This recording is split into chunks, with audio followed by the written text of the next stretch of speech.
বিএনপিকে বলা হচ্ছে যে বিএনপি অনেক নাকি চাঁদাবাজিতে জড়িয়ে গেছে এবং বিএনপি ম্যাসিভলি তারা বহিষ্কার করছে। এখন এর বেশি বিএনপির পক্ষে আর কি বা করার সক্ষমতা আছে? তারা বলছে এদেরকে ধরুন, এদেরকে আপনি ব্যবস্থা নেন, তাদেরকে কারাগারে ভরেন, কিন্তু কয়জন বিএনপির কর্মীকে তারা আটক করেছে চাঁদাবাজির পরবর্তী সময়? আপনি দেখেছেন এগুলো ইচ্ছা করে তারা চাচ্ছে যে বিএনপির এরা চাঁদাবাজি করুক, এরা আরো ঝামেলা করুক চাঁদাবাজি এবং করলে আরো আবার বেশি। লালমনিরহাটের পাটগ্রামের মতো ঘটনা যদি ঘটে, মানে ঘটেছে তো, যে তাদেরকে ধরলে তারা আবার বিএনপির লোকজনকে আবার প্রভাব খাটিয়ে ছাড়িয়ে নিয়ে আসছে, থানা ঘেরাও করছে, এরকম ঘটনা তো হচ্ছে। না, কিন্তু তারপরে তো এটার দায় তো সরকারকে নিতে হবে, কারণ বিএনপি তো এখনো রাষ্ট্রীয় ক্ষমতায় নেই। রাষ্ট্র ক্ষমতায় তো এখন রয়েছে ডক্টর ইউনূসের সরকার, অতএব যা দায় দায়িত্ব এটা তো এই স্বরাষ্ট্রমন্ত্রীকে নিতে হবে, পুলিশের আইজিপি কে হুম। নিতে হবে।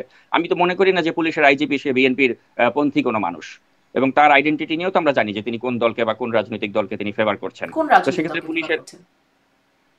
এটা এটা এখন আমি যদি আপনাকে লাইভ টক শোতে বলি, এই পুলিশের আইজিপি যিনি রয়েছেন বর্তমানে, তিনি এটা সকলেই জানেন, এবং পুলিশেরও যারা, আপনি জানেন যে পুলিশ নিয়ে সবচেয়ে বেশি রিপোর্ট আমি করেছি শেখ হাসিনা শাসনামলের সময়, সেই বেনজির থেকে শুরু করে হুম। হারুন। তো আমার কাছে সবচেয়ে বেশি তথ্য আমার কাছেই থাকে।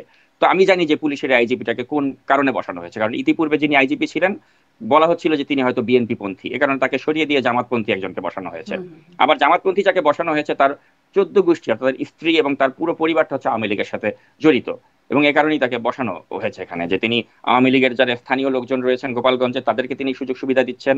তিনি পাশাপাশি তার যে শ্যালক, তিনি আওয়ামী লীগের রাজনীতির সাথে প্রত্যক্ষভাবে জড়িত ছিলেন, এবং এটা নিয়ে আমি আমার ফেসবুকে আমি পোস্টও করেছি, টকশোতে আমি বলেছি।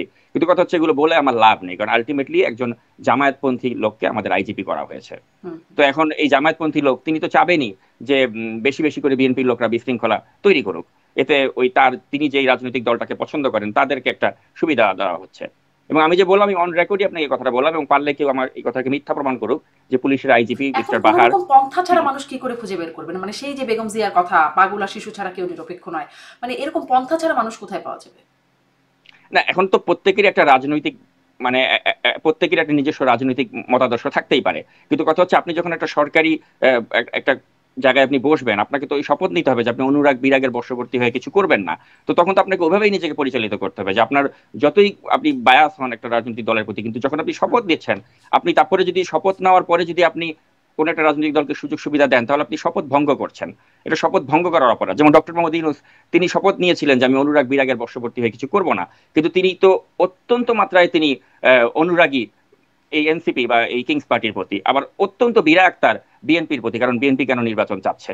তো এই যে তিনি যে ইতিমধ্যে তিনি যে নিজেকে অনুরাগ এবং বিরাগের বশবর্তী হব না বলার পরেও যে তিনি এনসিপির প্রতি তার অনুরাগ আর হুম। বিএনপির প্রতি তার বিরাগ, এটা যে তিনি প্রমাণ করে দিচ্ছেন, এতেই বোঝা যাচ্ছে যে তিনি রাষ্ট্রের সবচেয়ে বড় পদে যিনি আছেন তিনি যখন শপথ ভঙ্গ করেন, সেখানে পুলিশের আইজিপি বা অন্য যারা রয়েছে তারা তো করবেই, তারা হুম। তো ওখান থেকে আশকারাটা পেয়ে যাচ্ছে। জি, তাহলে আসলে নিরপেক্ষ নির্বাচন, সেটি একটা প্রশ্নবোধক চিহ্ন আছে।